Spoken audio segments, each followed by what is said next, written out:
All right, I'm back. I know it's been a while, but timing couldn't be more perfect. If you have been following me on social media, you know that I was in Mexico for a bit. I'll admit, it's been a bit of a challenge to get back to making videos, but here we are, and boy do I have a lot in store for you. First off, our giveaway for the QMK Compact is coming to an end, and I will release a video with the winner announcement, as well as some channel updates. Make sure to keep an eye out for it.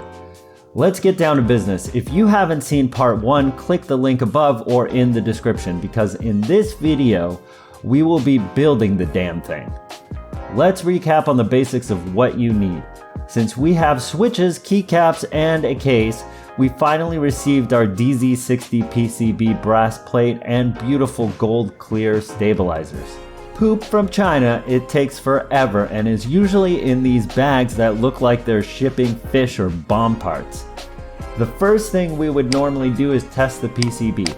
I have a video which I will link above for how to test your PCB. There is nothing worse than getting a faulty board, but it happens, and better to know before you start soldering switches in, because then you can't return them. But since we aren't soldering the switches, we can just assemble the board and type through the tester. Next, we need to decide what kind of modifications we want to do. Aside from the switches, the modifications around the board can really improve the feel of your typing gaming experience. Our goal with modding is to improve the experience by manipulating sound and tuning the mechanical parts. For a premium feel, these mods you can do on even cheap boards to make them feel like a $300 keyboard. Here's a list of basic modifications we will briefly walk through. Mechanical means there are a lot of moving parts. Mechanical machines are lubed for the best performance. Your car takes oil as lube, and without it, it can seize, so why wouldn't you do it on your mechanical keyboard? First and foremost, we can lube the switches. I have a tutorial linked above in the description on how to do this.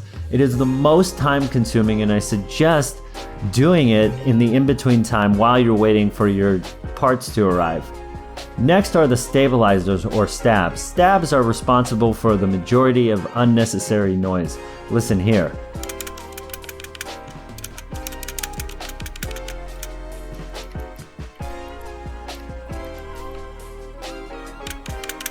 I will show you how to lube your stabilizers in the next video, but for now I will include a link in the description that helped me learn to clip and lube. The second place is on the PCB where the stabs are screwed in.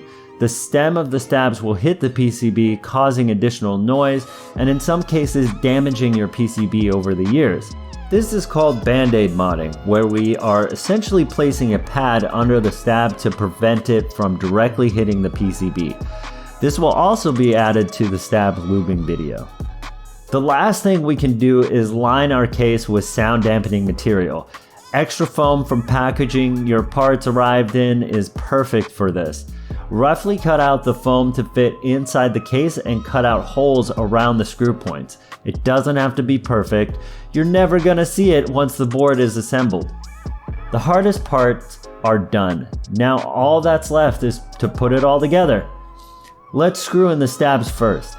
You can identify where the stabs go by the parallel holes surrounding where the switch goes. Think about where the backspace and enter key are normally, and you should see 2 sets of holes parallel to each other.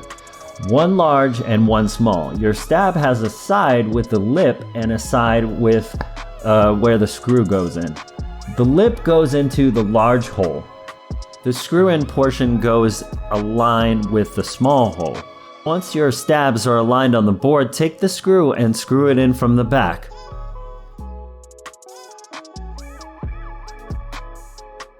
Finally, the case. It's time to screw it in. Cases vary with their screw placements, so you really just want to find as many places that the case will allow you to screw your PCB board into. Okay, well, this is embarrassing. The poker has a mini B USB connection which won't allow my Type-C USB of the PCB to fit through.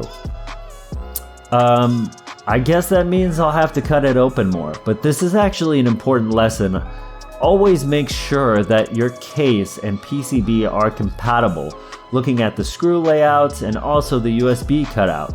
Most cases will have a universal cutout, but in the case of the poker, it has not been designed for USB Type-C, and so my PCB won't screw in properly. Oh well, let's move on. From here, you can start putting in your switches. If you have a plate, start popping your switches into the plate. This helps with alignment on the PCB. Place the plate with a few switches on the PCB. Then you can start popping the switches in directly onto the board. Place your keycaps on, and you're done. Here is a recap of what we did.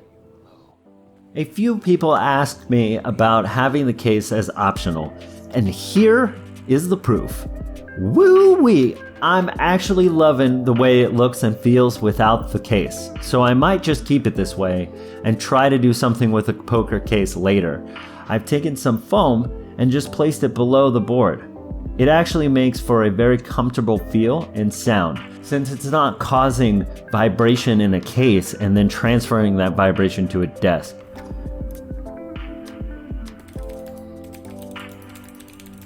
Case has a lot to do with sound. A large case will alter the sound, and with no dampening, it might sound hollow.